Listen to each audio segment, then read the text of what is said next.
Hey, what is going on, everyone? It is Friday afternoon here in Southern California. It's Friday evening over there on the East Coast of the United States of America.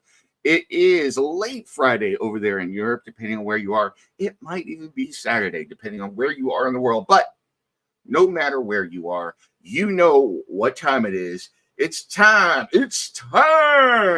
for Cinema Crusaders, that show where we look at movies that are at least 10 years old and give another look at them and reintroduce them, we hope, to modern audiences so that they can get a look at these movies and decide for themselves what it is they like or don't like about them, because we've watched some movies we haven't liked. This evening, I was the one who picked the movie, and we are going back to a comedy. I'm going to say it's a cult classic from 1987 called Real Men, starring Jim Belushi and John Ritter, amongst others. And we're going to talk about this. Now, this isn't a great work of cinema. You're not going to get like deep stirring vistas that you're looking at and everything. We're just talking pure 80s comedy action, but there is a little bit of meat on the bone. There's a little bit of messaging underneath. But before we get into the movie, I have to introduce to you those gentlemen who helped me make this show possible. I'm talking about none other than my fellow Cinema Crusaders. Now, before I introduce the ones that are here today, we're going to give a shout out to Lance, who was unable to be here with us today. So, hey, Lance, hope everything is going well, and we will talk to you soon. But now I'm going to introduce you to the gentlemen who are here. Now, first off, I'm going to introduce you to the resident Happy Pie. That's right. He doesn't make a big deal out of it. And he is the owner of a Beagle, which is the most amazing thing in the world, because we all know and love Bean. I'm talking about none other than Steve Gatewing Sellers. What's up, Steve? You look like a bang. I kind of am. And speaking of Bean, this is actually his birthday. I adopted him last year, almost to the day. So happy birthday to Bean. And but getting into this movie, yeah, this was not a movie that I had seen before. I mainly knew John Ritter from like Three's Company. That's kind of how far back I go with him. But he was somebody like I only casually followed. Jim Belushi I've known from various things here and there, but I had never seen this movie, and it's not bad. I don't think it's like a work of genius. This is not one of those movies that has like deep thoughts or anything behind it, but it's fun.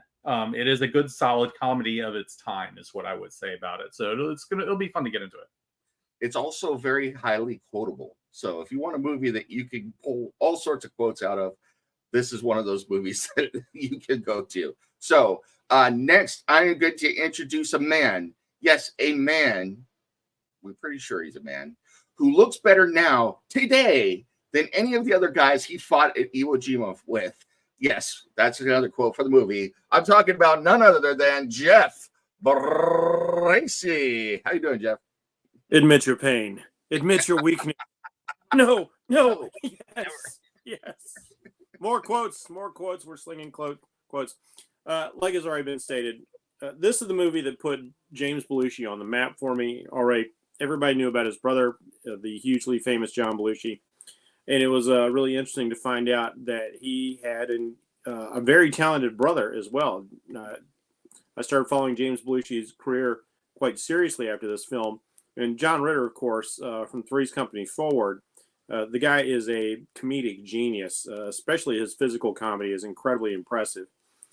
But, you watch this movie and, yeah, it's nothing more than it's advertised. And the 80s had a number of just great comedic movies when you think about things like One Crazy Summer. Yeah. Just Better Off Dead. Better Off Dead. There's a lot of great movies out there that are just unashamedly comedic things with just enough story and character hung on to them so that you can have a little empathy for what's going on. But this movie in particular is just fun. It is so fun from start to finish. Absolutely. So, as we're wont to do here, I like to give a brief synopsis of the plot of the movie. So here we go. We open up the movie with John Ritter, and he plays two characters in the movie, but the first character is going to die within the first 5 minutes, and he's walking through the forest, and suddenly he gets shot dead.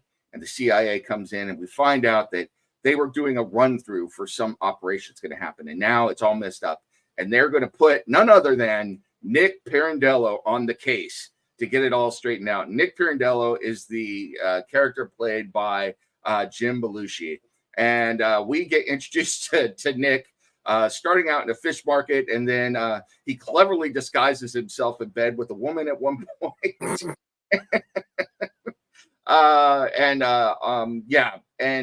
Nick is the James Bond character taken to the unbelievable extreme, where he's just sitting there and kind of throws up his gun and is hitting people and stuff. So yeah, it's James Bond meets Jason Bourne in the most comedic fashion possible. Yes, and he also happens to be like the biggest BS artist that I've seen this side of Ilario from our Marvel game. yeah, Like he just absolutely just will not tell you the truth a good part of the time, and sometimes it's for good reasons. But you know, he's a CIA agent. He lies for a living. You know, and we're gonna get into this, but he loves pushing buttons, and so it finds out that they need somebody to look like this agent from the beginning that John Ritter was playing. Agent Pillbox. Agent Pillbox. They need somebody who looks like Agent Pillbox to make the drop. This drop that's going to happen, and so they found a lookalike, and it's the Bob. What was his last name? I can't remember his last name. So Wilson. Wilson. They found the most generic name for this dude. Yeah. It's just perfect. I love the director's description of him. It's like, what's he like? It's like average, maybe less. Yeah. Yeah. So Bob Wilson is living out there in California, and Bob is complete milquetoast.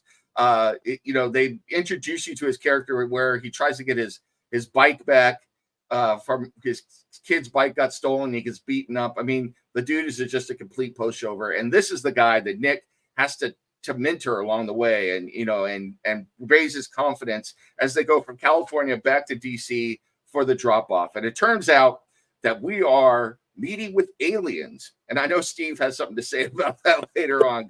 Yeah, we'll get into that. Yeah, and they're meeting with aliens to negotiate for one of two packages, either the good package or the big gun. And and that's a whole other thing, and that's where a little bit of the meat is on the bone there, where they do make a little bit of fun of the government and bureaucracy and stuff like this in this movie. So there is a little bit of meat on the bone as far as some meaning there. There's some great sarcasm in this film about that. Yeah. So there's a lot of stuff going on behind the scenes, but eventually they get there. Nick falls in love with his dream woman who beats the crap out of him, and they defeat the Clown Brigade. Yes, there is a Clown Brigade, and it is every bit as funny as it seems.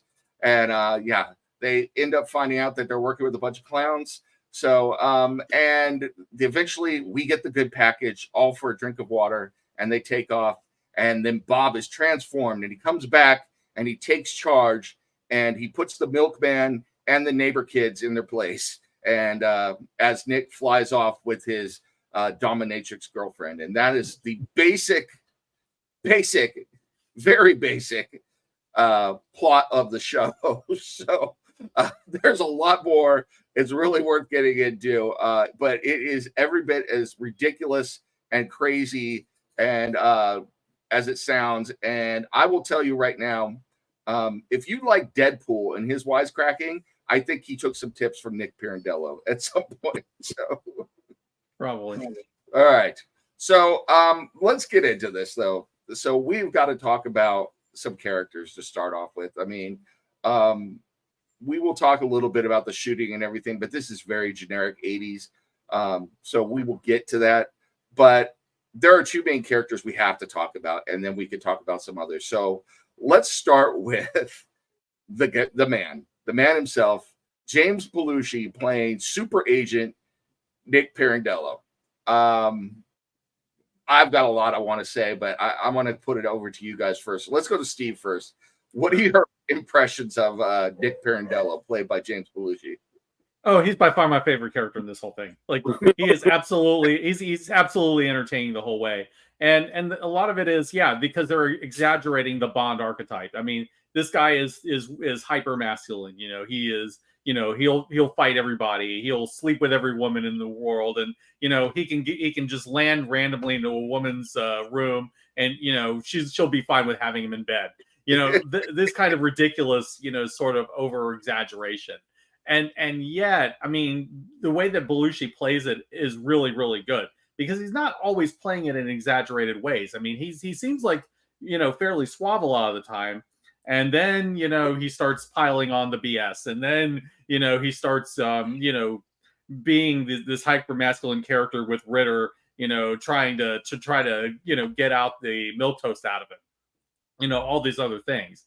And yet at the same time, there's a genuine friendship that you can kind of see, where he kind of grows to respect Ritter, as Ritter is learning from all these experiences, within that week, and he starts to take charge of his life a lot more, to the point where by the end he's putting Belushi in his place, which honestly he kind of deserves it, because he's been kind of an asshole for the first couple of days.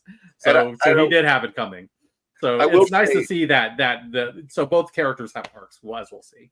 I will say, if you want to sum up the hyper masculine and you don't know if it's BS or not, there's one scene where he comes out after sleeping with a Russian negotiator and he's smoking, and Bob goes, "I didn't know you smoked." He's like, "I'm trying to cut down." He's like, he goes, "I only smoke after sex." He's like, "Oh, well, you don't smoke that much." "Yeah, about a pack a day." So, yeah. That was great. Yeah. So, and this was just around the time when smoking was starting to be frowned upon. I mean, but up to that point, it really wasn't as much. Yeah, but you're like, is he bullshitting or not? Because he might actually be. You never know.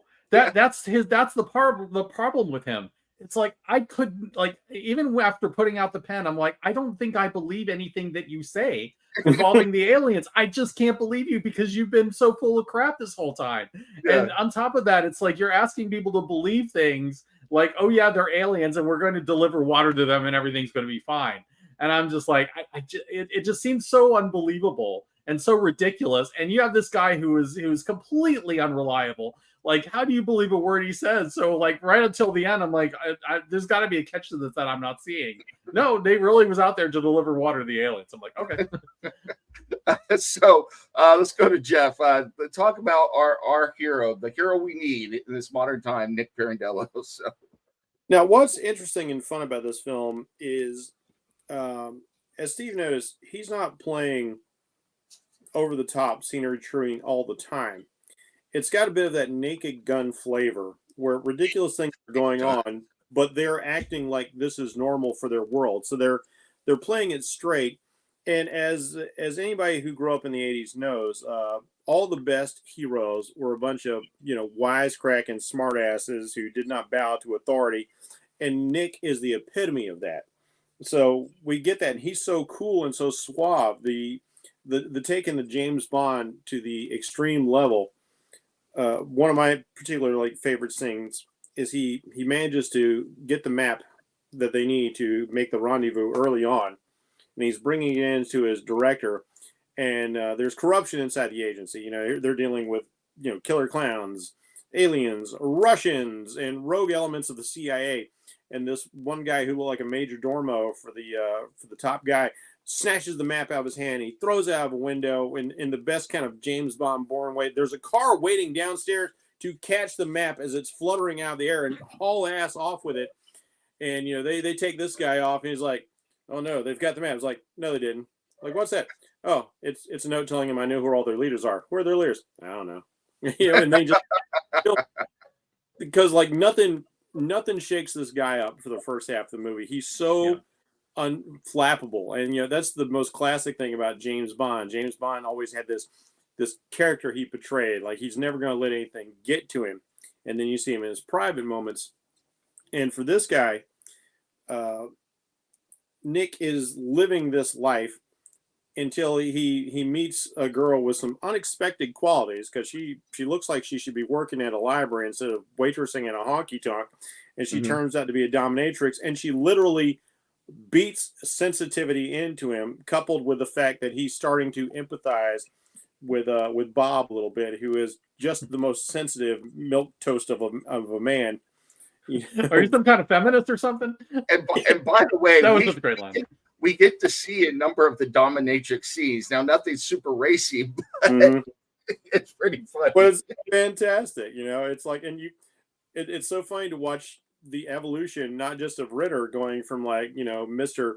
Less Than Nobody to a legitimate badass, to all of a sudden watching Nick, who just kind of wanders his way through life without thinking about things because he's just that good, to actually thinking about like, well, maybe I do want a life. Maybe I do want a relationship. Maybe I do want more than just like living this lifestyle of action and danger, living on the edge of my seat. And it's like, it was such an unexpected turn, but so appropriate the way they did it. Because it's Nick, it's never going to be a normal relationship. No, it's never going to be a relationship. And where do you find a chick who looks like a librarian working in a Patrick Swayze-esque Roadhouse honky tonk, who turns out to be a dominatrix who can fly a friggin' helicopter? Yeah. So well, not only that, she's the perfect woman for him. when Nick picks her up, she's all shy and meek in the bar, and it's like, look, I'm going to be honest with you. I'm going to take you home. I'm going to sleep with you, and you're probably never going to see me again. Are you okay with that? All right, let's go. Shirt down to her ankles. She's got her hair pulled back, big ass glasses on. She really does look like a librarian. He steps in the room, and all of a sudden they have Bach playing. Yeah. And she's in the leather and the boots and the whole thing. It's fantastic. Hair teased out to the 80s max. It's great. Yeah, it's absolutely great. Now, the other thing I will say, and this gets, before we get to the next character, we'll kind of go around and talk about this, is that this show likes to take shots at different aspects of the 80s and the government, which are still relevant today. If you want to find something that's relevant today, and one of them that's really funny is that when Bob finally gets let in on what's going to happen, that all life on Earth is going to die in 7 years because we created this poison. Was it 5, whatever it is, some amount of years? Yeah. And that the government or the aliens are offering us two things: either the good package, which will cure all this and save our planet, or the big gun, which is able to destroy an entire planet. And of course, there's an element of the CIA that wants the big gun, and that's a whole discussion we can get into. Well, they have to stop the Russians, Yeah, it's like, but that's we're putting a hole in the planet. Yeah, that's my favorite line of satire about like the thoughts of the government of the 80s. Then is like when John Ritter's character is rightly saying is like, why would you want the big gun if it can destroy a planet? Like obviously we all live here. It's like, oh, we're going to use them, the Russians. Well, that will kill all of us too. It's like, doesn't anybody think about the bigger pictures? Like, and he just goes like, it's not my department, Bob.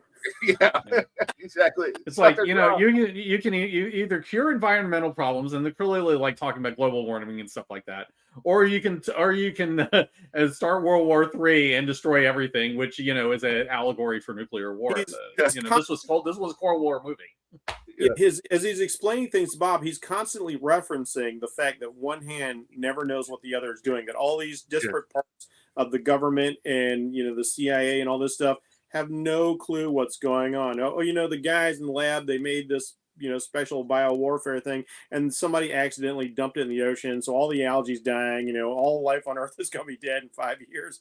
Yeah, I guess I didn't really think predicting predating COVID by decades, may I add. Yeah. And even funnier is the fact that they're in a supermarket where they pick up a Happy Pie, which is a running joke. It's a gag that happens several times. And Bob looks at like the equivalent of the Daily Enquirer, and there's the whole news story right there. All life will be dead on Earth, and big negotiating for the big gun. And as soon as you saw that, I was like, okay, whoever wrote Men in Black likes this movie. Yeah. Because a lot of this, and because like remember Tommy Lee Jones, like the best investigative reporting in the world, and like when Bob's trying to like Nick, like they've got the whole story. It's like, yeah, it looks like it's right out of the CIA files. How can they do that? Oh, it's a free country, Bob. Yeah. And the funny thing is that the mainstream news doesn't print anything that's really true. So yeah, it keeps going on about how often you've been lied to. Like, oh, I tell you the truth, and you've got no clue. But trust the Inquirer. They've got it. So it's really funny, especially watching it again today. It's like it's just as relevant today as it was back then. So it's absolutely hilarious.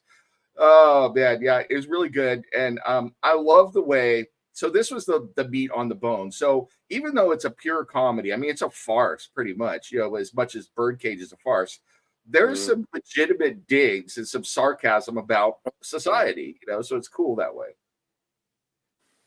So let's get to John Ritter's character next, and we could talk about Pillbox if we want. He was barely on screen, and we could talk about Bob Wilson, of course. So I'm going to start with Jeff first. What did you think about Bob and Pillbox, played by John Ritter?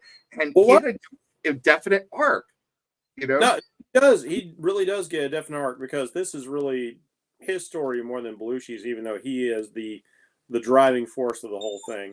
Like I said, like his turn, Nick's turn in the film was so unexpected, but you were very invested because Bob is our viewpoint. He's the everyman. He's our viewpoint character, and we're watching him and watching how he deals with things. I gotta hand it to Bob. He takes things in stride pretty damn well. You know, when there's a guy with a gun in your garage. And there are little things that they do that I did appreciate as well. Now, it's actually rather fun to see John Ritter at times in this film play a tough guy. From his initial appearance as Pillbox, you know, he looks serious. He looks like he can handle himself. And later on, as Bob evolves into the type of agent Pillbox used to be, he radiates that toughness, and you buy into it. He's walking differently, he's talking differently, he's exuding this confidence. But I like seeing how he starts off, and he's easily beaten up by a bunch of punks in the neighborhood who steal his kid's bike. The milkman who has designs on his wife, who thankfully has not gone for that, feels confident and just rubbing it into him, like he's winking at him and just like, you know, yeah, no idea what's going on in your house, do you, buddy? That kind of thing. And to watch his transformation but there's you can see the seeds of it, because after getting his butt kicked and he thinks there's somebody in his house, what does he do? He goes on the attack. Now, it's completely inept, but he goes on the attack. And again, I'm shocked and amazed at how, like, it's part Ritter's comedy, but it's also part giving you some insight into the character of Bob. When he realizes he can't do anything against Belushi in the moment, he just agrees, he plays along, but he looks for every opportunity to escape. He's not a completely passive character.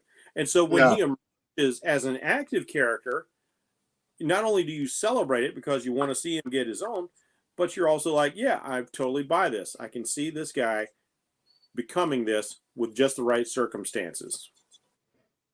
Yeah, I could see that. And the guy who wrote this movie, Dennis Feldman, also directed. He also did Species. He did The Golden Child. He was the writer on Golden Child.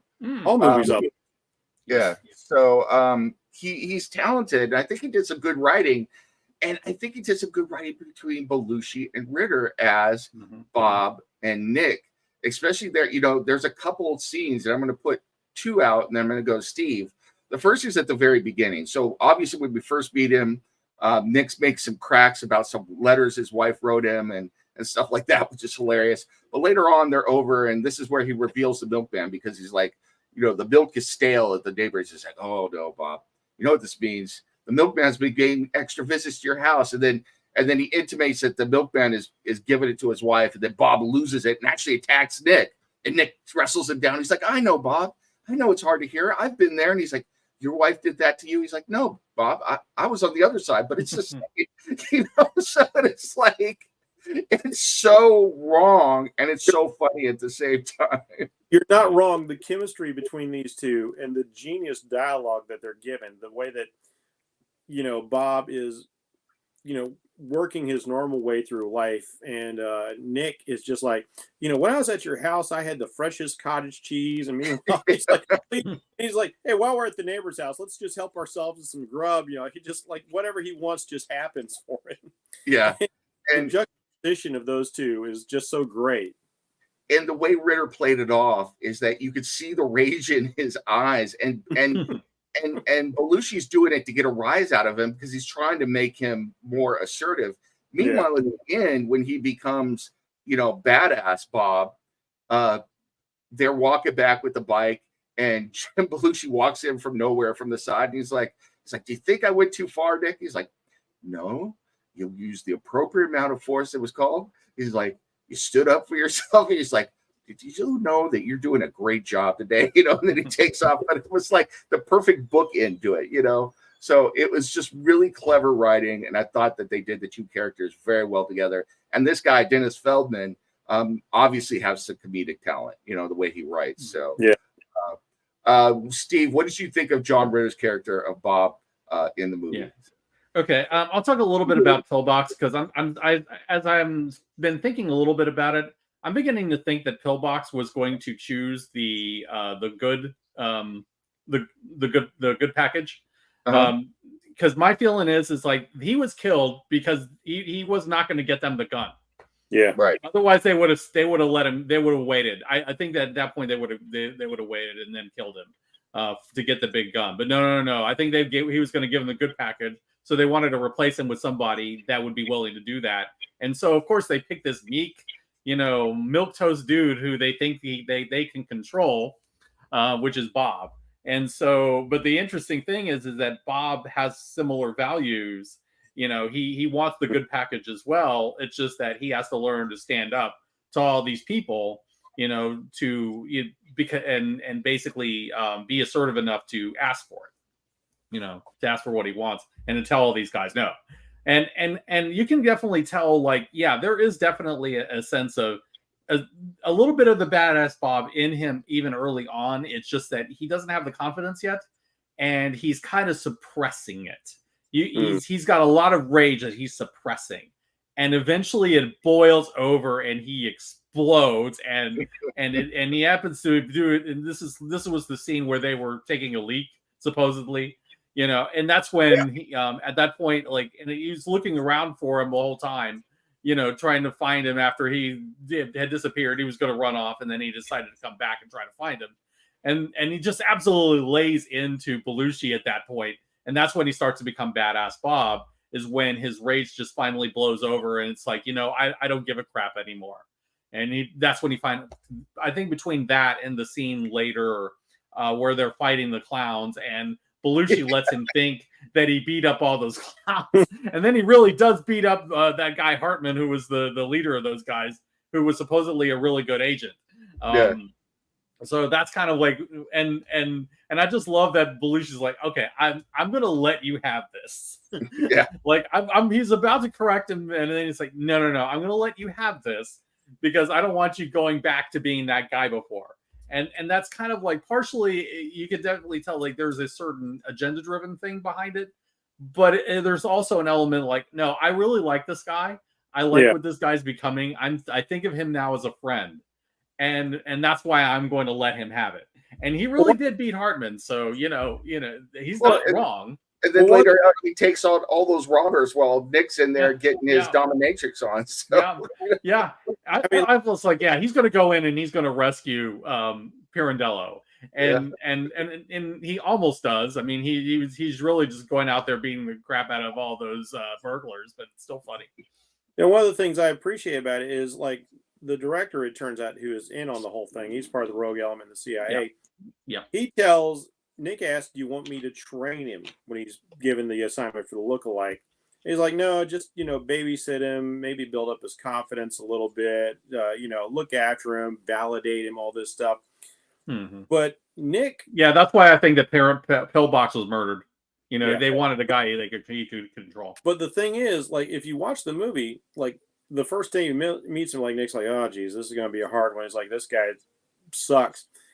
But what he does is, despite his orders, and he seems like a guy who is flexible with his orders to a degree. I mean, they make that point this guy is the loose cannon of the agency, but he gets results. But what does he do? He does train him. He's constantly training him, even if it's in this talk down to you sort of way for the first half of the road trip. This is how you stow your gun. Yeah, he is legitimately giving Bob pointers that end up saving his ass throughout the film. I love how his fighting style is very distinctive. He doesn't go laying into people. He's doing the Miyagi sort of trick, which is the secret to self-defense, Daniel-san, is no be there. And he's not there. Like he ducks all these attacks and then just comes in and just hits them when they're not looking or in a weak spot. Yeah, like, it's very, very clever.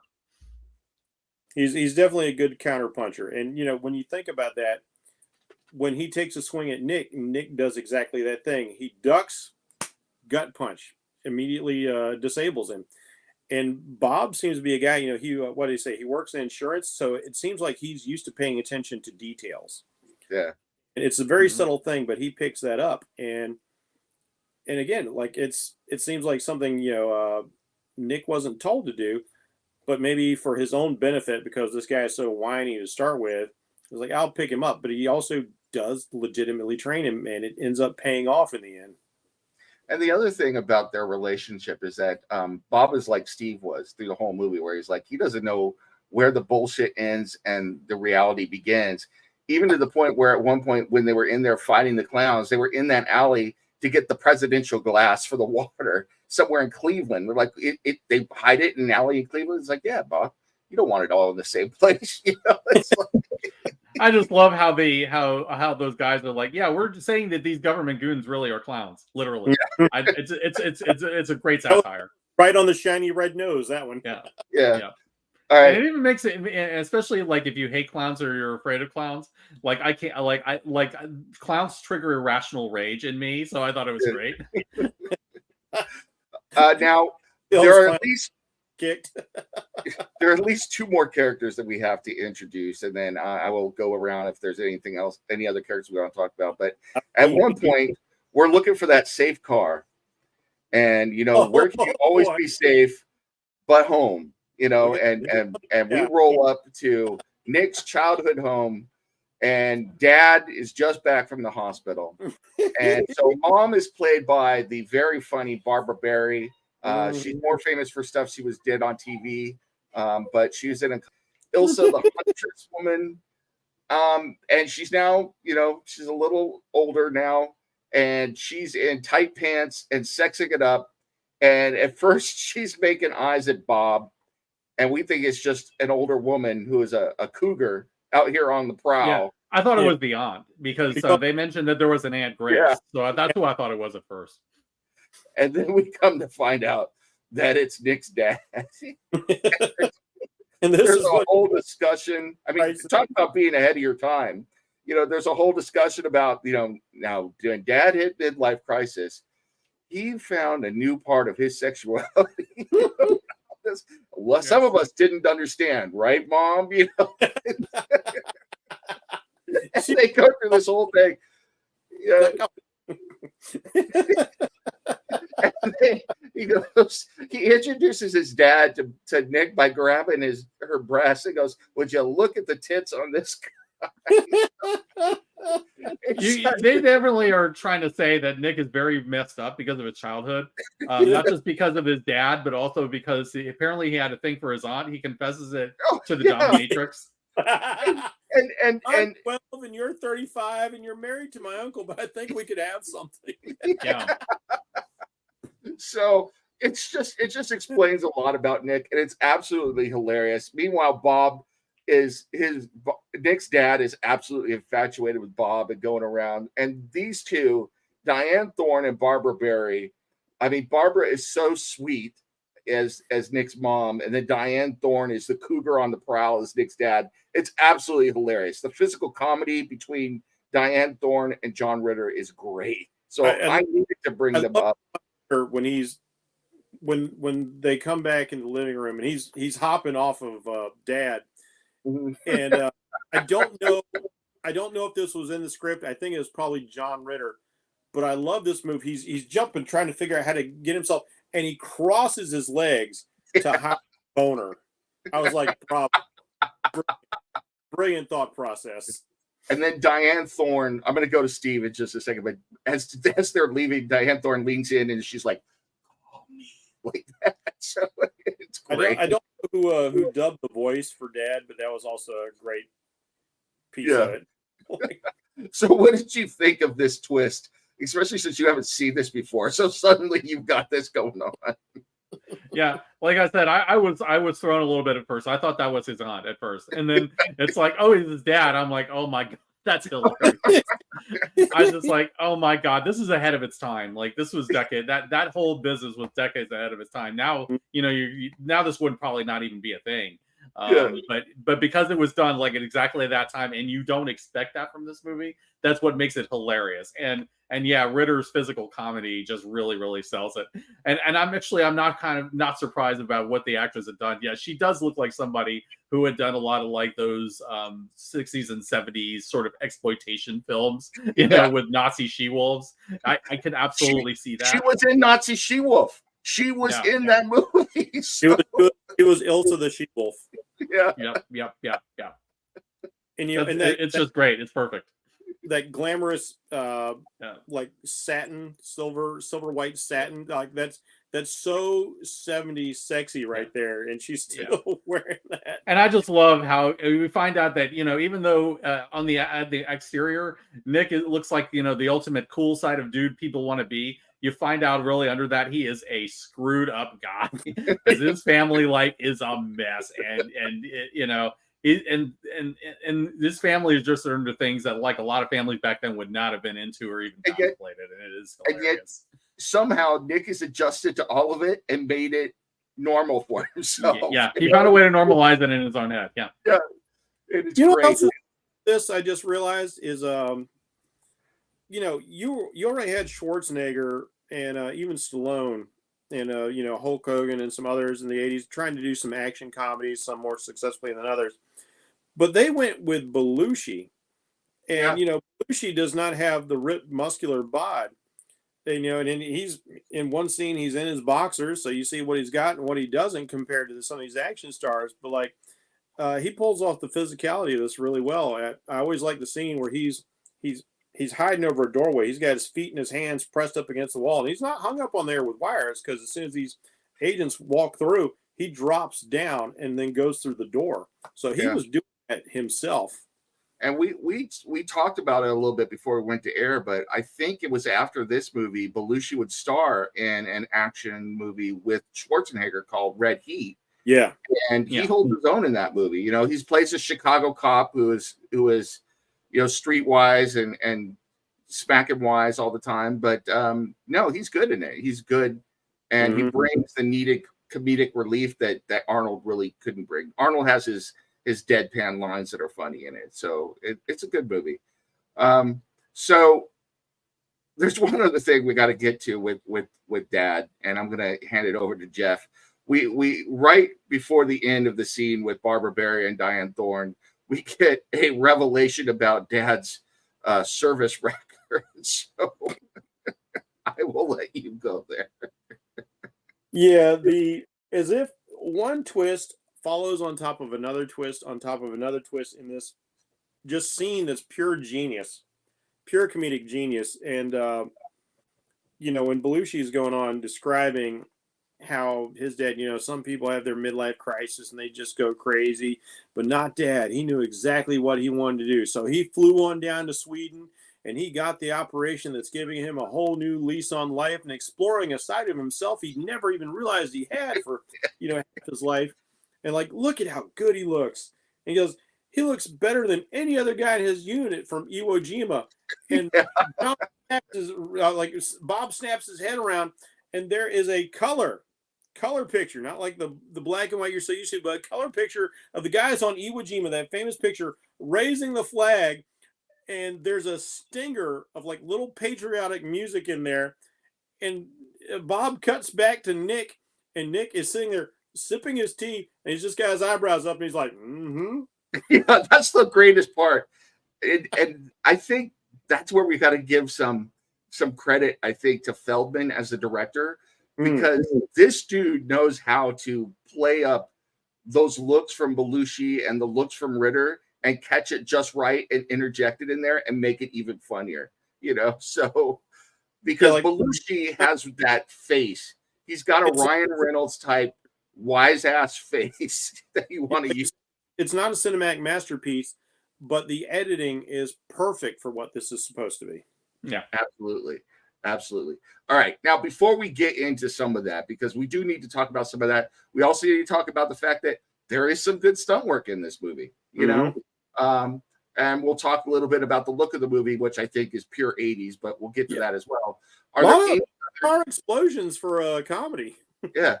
Are there any other characters that you think that you would want to bring up before we move on? Even like there's lots of like little bit parts that I enjoy. You know, of course, the young lady who played the dominatrix, and I also really appreciate the Russians' top negotiator, Delowski. And it's such a fun thing, like, like, oh, we need a Russian villain name, just add ski on anything, right? Like that kind of trope. And Delowski, of course, is a super hot vamp of an agent. She comes in wearing a black trench coat. She's got nothing on under the trench coat. Yeah. Sexy little bob haircut.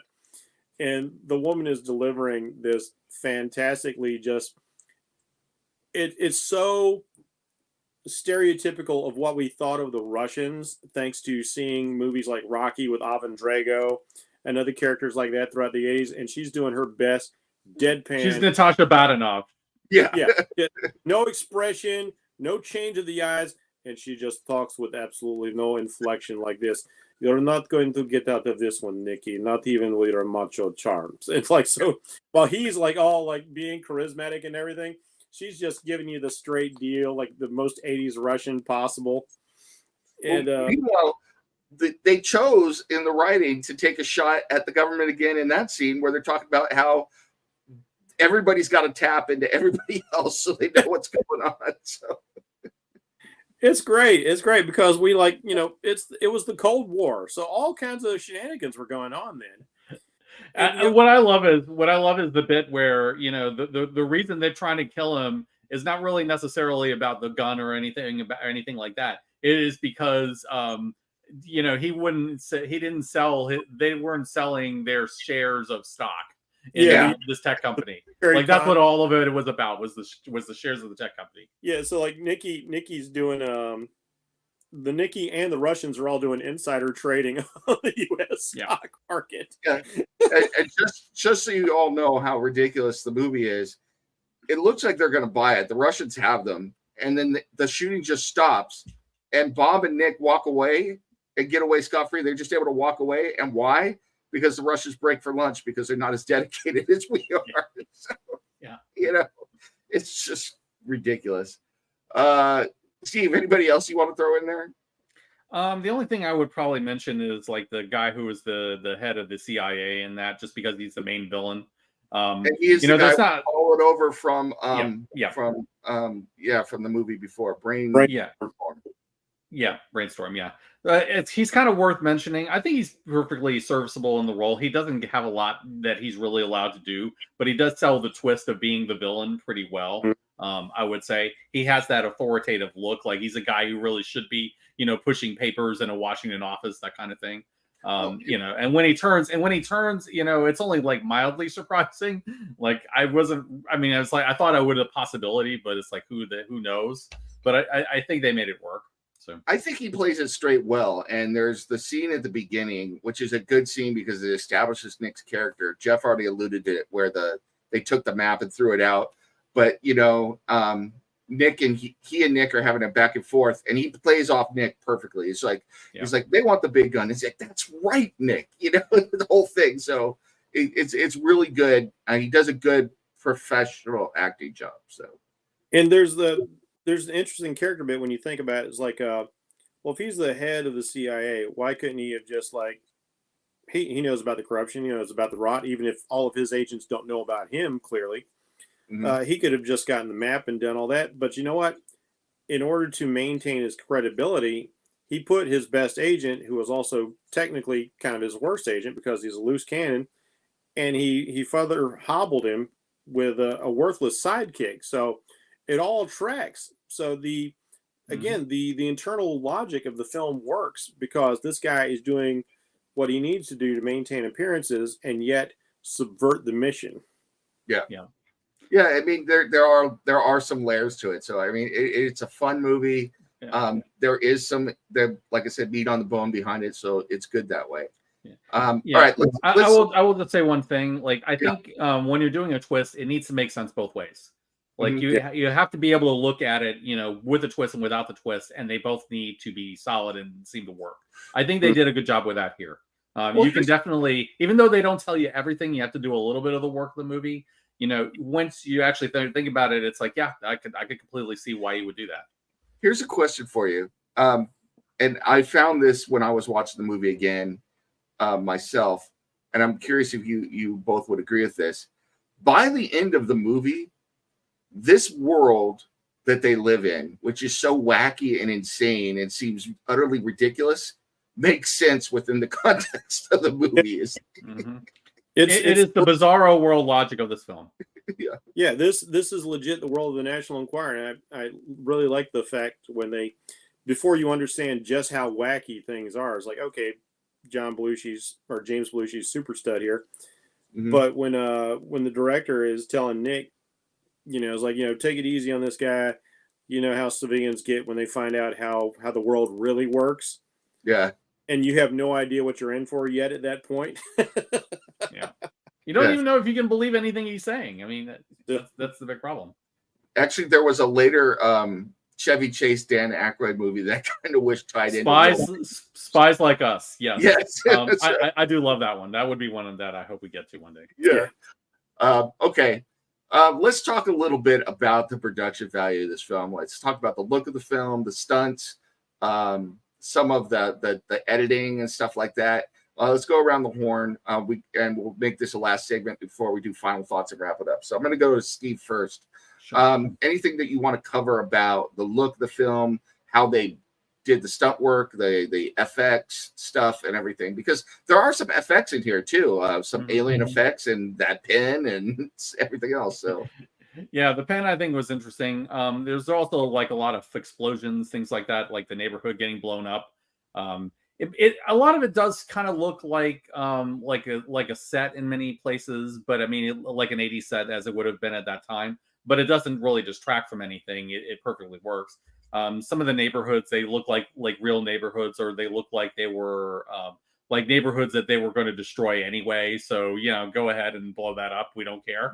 But at the same time, they're very 80s sort of neighborhoods, like something you'd see out of the Burbs or something like that. I think it did an okay job. I got to imagine that they shot this movie on a rather modest budget because it's a bunch of shitty cars and other stuff, that they're blowing up. You can definitely tell like they're not using real bullets. You can definitely tell like they're firing, blanks or whatever it is that they're doing. Where you see flashes and you kind of hear the generic, wing sounds as they go. They're not using anything even remotely resembling live ammunition. And you could tell that the RPG rocket launcher was on a wire and everything, but that rocket was not convincing at all. I have to say, no, everybody around that rocket should be dead. Yeah, that's what was funny about it. So. Yeah, and I love that about it. I love there's a charm to watching old films. And seeing things like the squib work and even the effects that don't hold up and things like that. And so like when I see the rockets that are flying by John Ritter's character, and you see the sparks, so it's just an oversized bottle rocket on a wire. It's like something out of an old Godzilla movie. You know what it's like. It's like, oh, but that's still cool. That's kind of fun. It works for me. But they legitimately do blow up a number of, as you said, shitty cars, which surprised me that they had that many bullet hits and that many explosions and that many things. So they knew what they were going for. They wanted to parody the movies of the day, and they did it successfully. It's chock full of action. It's chock full of fights. It's chock full of shootouts. It's chock full of explosions, more than you would think for a comedy. And it all just kind of works. And even the way it's shot and edited, and you're going like, oh, it's very 80s, and of course it's going to be very 80s because it's set in the 80s. All the things that are in the film are very 80s because that's the decade it's being filmed in. But at the same time, you get the feeling that they really tried to make it as 80s as possible. I'm looking at some of the angles used and the saturation of the film, and it looks like some of these lower budget action films from the period. And there were like tons of them, and they're like, you know what, we're just going to go for it. We're not trying to make, you know, the Terminator like by James Cameron, but let's make something a little bit more goofy like Schwarzenegger's Commando.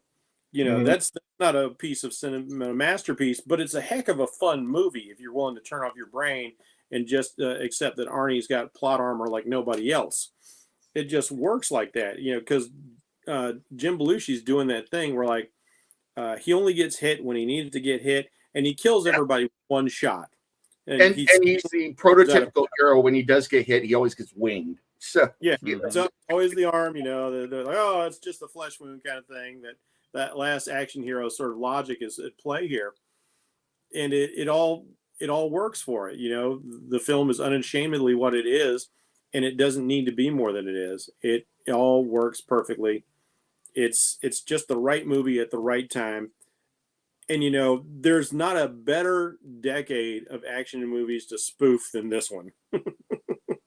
Now, I'm going to close up by talking about critics. And this is a favorite thing we love to talk about here. Now, I'm not going to say that critics don't have their place. I mean, hell, we're critics in one way or another. Sure. And it's always good to get many different views on a movie. If you want to, you know, to kind of come up with your own view, you can read what other people think and everything. That's fine. But critics often don't get stuff, especially at the time. And they don't get stuff right. And we like to think of that as something, a modern phenomena, but it's true then, back then as well. I remember critics panned a movie that I love, Ferris Bueller's Day Off, and critics hated this movie, hated it. They destroyed it. We were talking about how much it cost to make this movie. I couldn't find out how much it cost, but this movie, huh? I was just trying to look up, but I can't find the cost. But the movie only made for its total run $870,000. Yeah. So I'm pretty sure that they lost money on the movie. But the reason the critics panned this movie, get this, every critic panned this movie because they said the plot was not credible. You do realize this is a comedy, right? Yeah, which is the point, you know. So CA clowns attack. So if you ever have to put critics in perspective, think of the fact that critics take themselves too seriously sometimes, you know, and just like Nick Parandillo would say, don't make a big deal out of it. So, you know, it's great advice. But yeah, this movie was panned universally by the critics, and their number one critique of the movie was that the plot was not credible. It's like, you're damn right it wasn't credible. Yeah, the plot it's not supposed to be on purpose, you numbnuts. Yeah. Jeez, so, it's like, you know, critics can be so wrong. And again, we're critics. There's, hey, if you guys hate this movie, that's perfectly valid. We've seen on this where you know, I enjoyed a bad movie that everybody else on this show hated. So you know, everybody's opinion of something is valid. You can like what you like, and you can not like what you don't like. Absolutely. But if you're going to be a critic, if you're going to be objective about like deconstructing and analyzing a film, you should just be that. You should be intellectually honest. And I've watched as like John Carpenter's The Thing is a masterpiece of suspense. But what did Siskel and Ebert get hung up on? The gross special effects. Yeah. Well, another one. They tanked the film because of that film did not do well at the box office. But another if you were movie a student that and it's as worthy of study as anything done by Hitchcock. That movie's brilliant. Another movie I love that gets tanked, especially nowadays, but even back then, was Birdcage. And they said that Nathan Lane was way over the top, and he was a caricature of a gay man. Yeah, you're right. He is a gay man. Yeah. But the reason he's over the top in that movie is to make a point about the fact that he is super gay, and he's still this loving mom to this kid, you know, and they have a family life and everything. That's the whole point. It's ridiculous for a reason, you know, and it's kind of like this movie as well. Yeah, So. I would think that, you know, he would be, you know, qualified to talk about his own experience as a gay man through his performance. You know, he knows what's ridiculous and what isn't for you know, for a gay person. That's right. Plus, you know, everybody goes like, oh, it's stereotypes. Like, you know, stereotypes are there because those people do exist. They might not be the norm, but there's enough of them that people recognize it. And I've had a number of gay friends over the years, and some of them are way over the top like that, and others are more like Robin Williams' character. They act very much like your average man. It just happens they like to have sex with men, you know, because Robin Williams, and that made those two characters a good contrast between each other. And this is a movie I would love to talk about, you know, because there's so much to break down there. You contrast between Val's biological mother, who is cold and a businesswoman, and then, you know, the pure statue, you know, the epitome of femininity, which is Nathan Lane's character. So, you know, it's great. But that's another movie for another time. So let's wrap up Real Men, though. I just had to bring up that part about the critics with Real Men. You know, it's there was a couple of things that struck me at the beginning and the end of the film. Sure. Now, one great thing about John Ritter's character, even though he's living this milquetoast life, it's the perfect life for him at the time. He literally has these porcelain ducks in a row. They make a point of showing him putting his ducks in a row.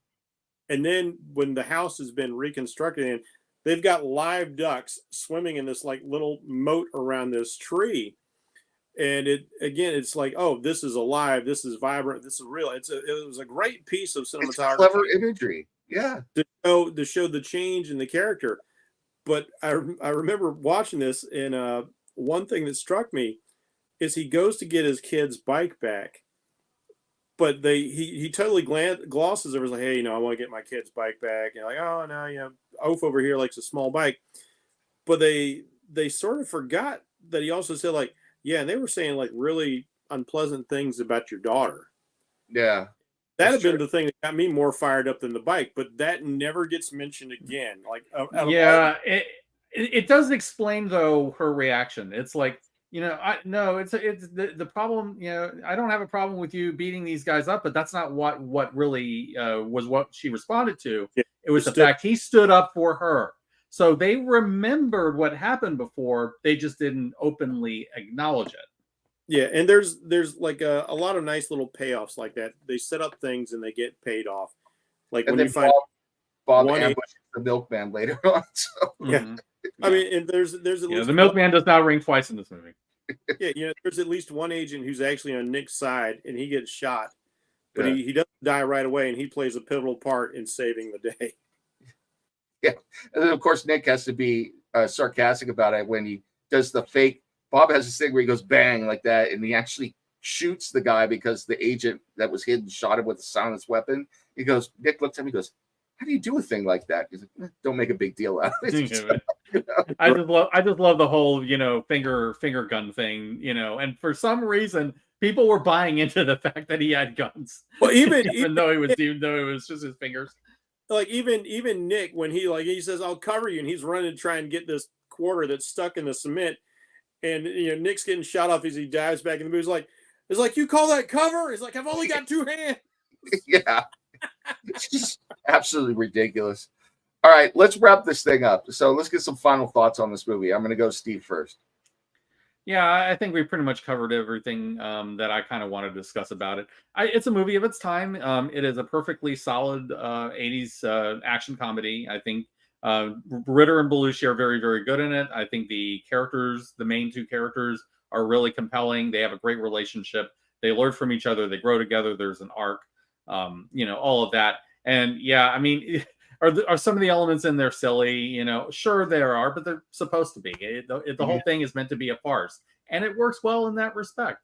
And it ages quite well. So I would say, yeah, it's perfectly solid. I mean, go see it if you're interested. It's not cinematic genius, but, you know, not everything has to be. Sometimes you just want, you know, fun, silly, you know, goofy stuff going on for a couple of hours, and this delivers that.